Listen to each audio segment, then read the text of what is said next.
Piye ndang baleni.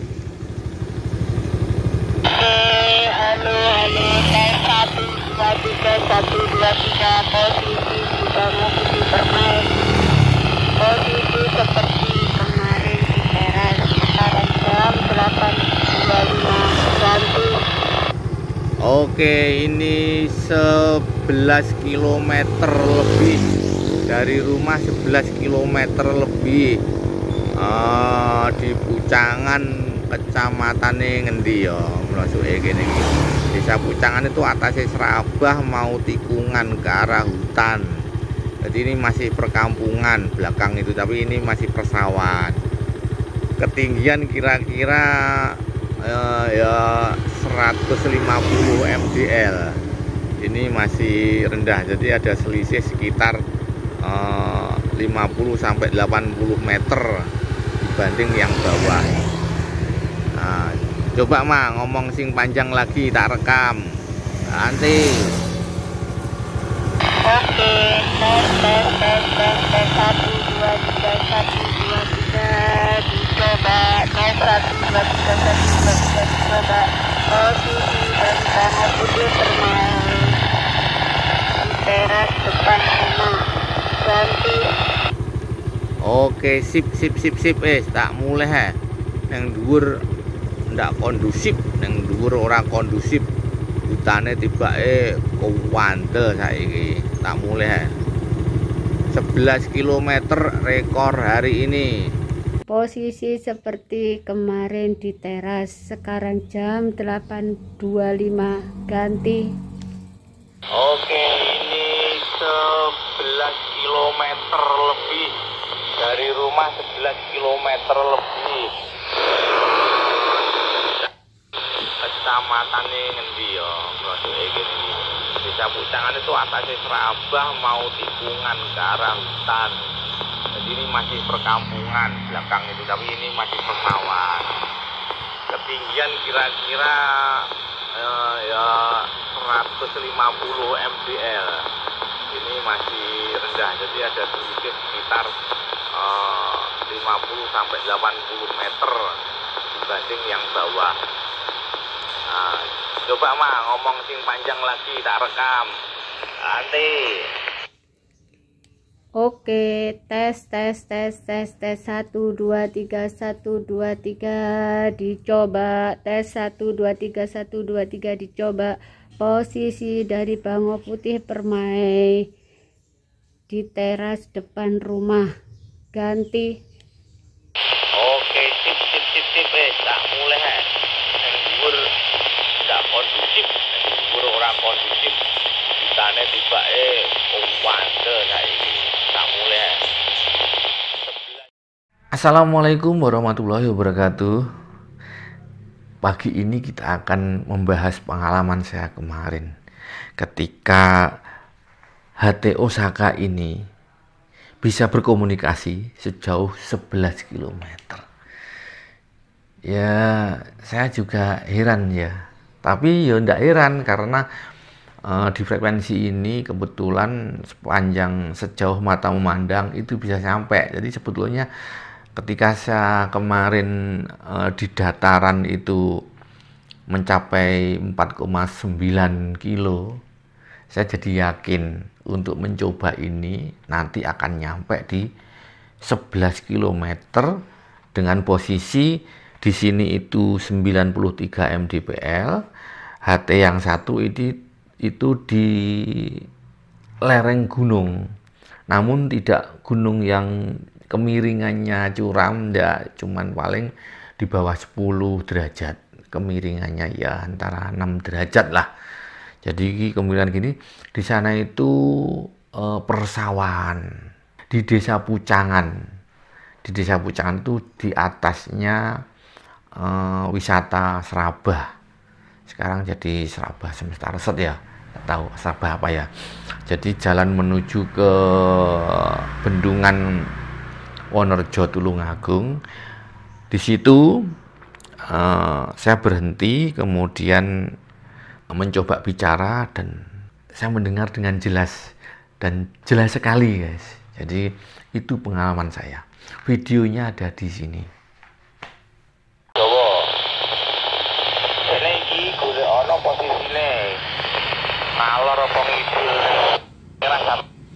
Ngidul ngono lho, golek ono sampai posisi paling genah. Halo, iki posisi paling genah, iki posisi paling genah. Tak ulangi maneh, iki makuwo ning ngidul golek ono sing paling genah. Golek ono sing paling genah, golek ono sing paling genah iki. Sampai genah lek wis genah mandek. Guys, ini di Pucangan ini Pucangan. Jadi ini sawah tapi lokasi ini pegunungan. Ini sekitar selisih enggak sampai 200 ya. Ini di persawahan Pucangan itu. Dure Joklitik Siti. Joklitik ketok angkringan Joklitik ketok. Jadi ini di atasnya Joklitik kayak testing 1 2 3 coba mah disauri panjang dan mepet suarane banter. Halo, tes 1 2 3 ini sudah mepet 3 jam terbang. Oke, ini jauhnya 11 kilometer ini di atasnya. Ini Pucangan sawah paling rodok mendekati tikungan. Pucangan dari tikungan. Tadi di atas koordinasinya kurang pas, jadi turun lagi. Anune emergency nih sing internet error. Ini mencari di Pucangan ini 10 km dari rumah. Disauri dari mana mah, jam piro? Tak kok ganteng.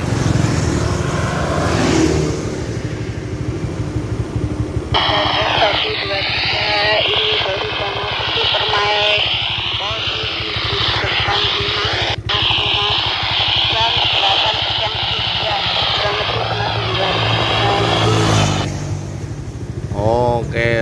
Oke. Dibaleni ngomongnya mepet banter cedek.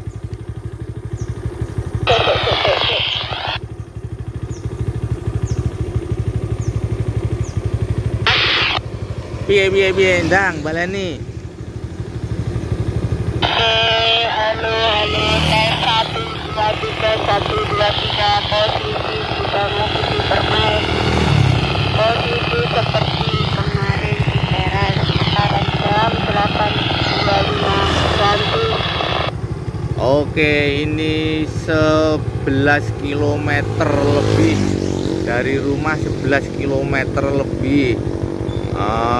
Di Pucangan kecamatan ngendi ya mlasuke kene iki.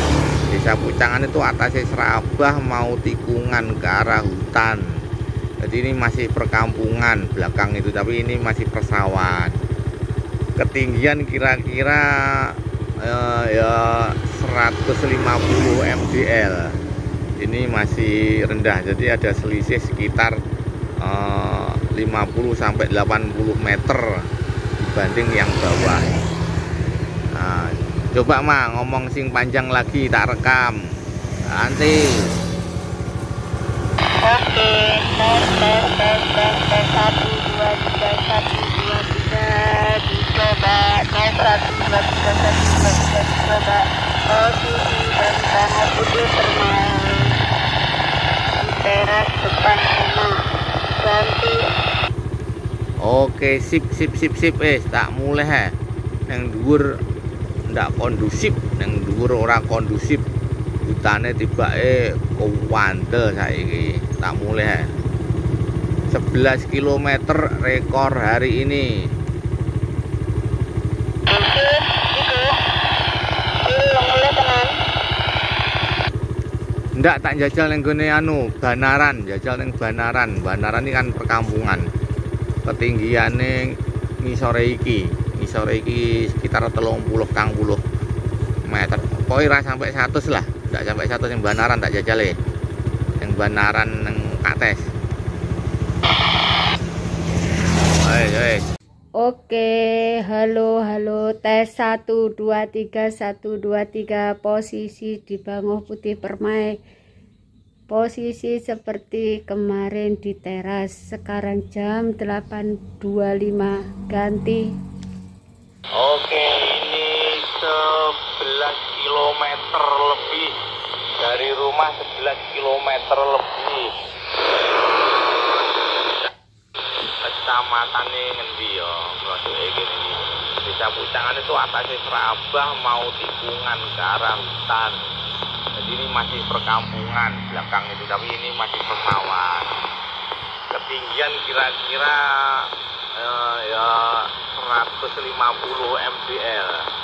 Ini masih rendah, jadi ada sedikit sekitar 50 sampai 80 meter dibanding yang bawah. Nah, coba mah ngomong sing panjang lagi, tak rekam. Nanti. Oke, tes 1 2 3 1 2 3 dicoba. Tes 1 2 3 1 2 3 dicoba. Posisi dari Bango Putih Permai di teras depan rumah. Ganti. Oke, sip tak mulai. Yang dhuwur tidak kondusif, yang dhuwur orang kondusif. Ditane tibake wande saiki. Tak mulai. 11.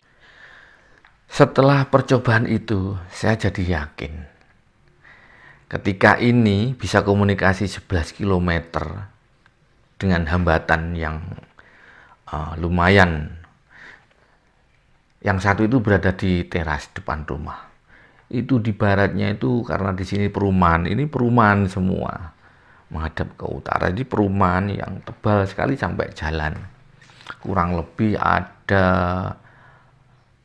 8, 16, 20 rumah. Jadi menembus 20 rumah, setelah itu jalan, setelah itu persawahan, setelah itu kota, Tulungagung kota. Tapi kalau Tulungagung kota sudah kayaknya di bawah garis mata memandang ke sana. Jadi yang halangan itu sini sama pepohonan yang di Pucangan sana, sama persawahan itu yang jadi penghalang.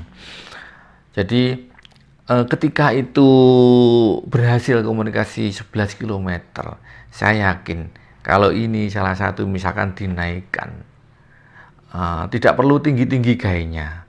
Karena gain tinggi itu juga merepotkan untuk komunikasi dengan HT. Jadi gain tinggi itu bawaannya, kalau metode untuk mendapatkan gain tinggi itu adalah dengan passing, misalkan 2x5/8, 3x5/8, atau berapapun ya, yang melibatkan LC unsur itu. Jadi nanti otomatis gain yang tinggi hasil passing itu merubah satu sudut pancar. Dua, pola radiasi ini sangat berubah. Jadi misalkan anten yang base station ini tegak bisa, namun geser sedikit gini sudah tidak bisa. Jadi nanti saat fog hunting itu kesulitan mencari. Itu tidak enaknya gitu kalau lawannya HT. Kalau lawannya base station, lawan base station sama-sama tegak sih bagus, dapat sinyal yang besar mudah. Tapi kalau lawannya fog hunting, ya bagusnya ini, kalau menurut saya pribadi itu tetap dipole. Karena dipole pola patternnya ini kita bisa 60 derajat, 80 katanya, tapi kita anggap 60 derajat. 60 derajat itu lebih dari 45 loh, segini. Ini kemiringan segini sama segini itu masih bisa diterima. Jika base stationnya segini, HT itu bisa gini sampai gini. Jadi pada posisi apapun gitu seolah-olah kita akan bisa terjangkau. Kalau ininya pakai dibikin tinggi dengan cara passing, ini sama ini geser sedikit gini sudah tidak bisa. Selain itu sudut pancarnya ke arah horizontal itu juga sempit. Misalkan ini ditaruh di bawah, terus kemudian lokasinya naik gini, nanti di sini sudah blank spot karena ini dibigainya misalkan G6 misalkan G7, G9, semakin tinggi gayanya akan sudut pancarnya semakin runcing, dan ini kalau terlalu tinggi posisinya atau terlalu bawah posisinya itu akan blind spot juga. Jadi saya lebih ke dibigain, tidak perlu tinggi-tinggi, cukup dipole yang memiliki 60 derajat. 60 derajat itu segini sama segini, itu kecakup semua di 60 derajat. Loh, nanti bagaimana kalau tidak nyampe? Tidak nyampe gimana, wong? Ini itu asal bisa mata melihat itu nyampe. Walaupun nanti pakai dibigain besar, nanti kita kalahnya sama garis garis hilang mata memandang, itu garis cakrawala namanya. Kalah sama garis cakrawala 30 km itu kita berada misalkan di 2 pipa, itu sudah tidak kelihatan, yang ada garis garis sudah tidak kelihatan. Jadi kalah sudah di bawah garis cakrawala, titik hilang bumi itu. Karena bumi itu melengkung gini, jadi 30 km sudah pencapaian yang luar biasa. Lah ini sama ini selama mata bisa melihat, rekornya kan 35 km. Artinya kalau sampai habisnya garis cakrawala itu dengan daya 0,5 500 miliwatt itu kan nyampe. Jadi gitu. Tidak perlu tinggi-tinggi, kita yang dikejar itu sudut pancarnya sama pola radiasinya, yang tidak boleh sempit, karena lawannya apa? Lawannya kita emergensian dengan hati-hati gitu loh. Kasihan yang di luar rumah nanti mencarinya terlalu sulit. Seperti itu. Mudah-mudahan hasil percobaan tadi yang 11 km itu bisa menginspirasi teman-teman bahwa Osaka vs Osaka ini luar biasa. Kira-kira seperti itu hasil percobaan dan review hari ini. Saya mewakili perasaan senang karena bisa 11 km itu. Mudah-mudahan bermanfaat. Wassalamualaikum warahmatullahi wabarakatuh.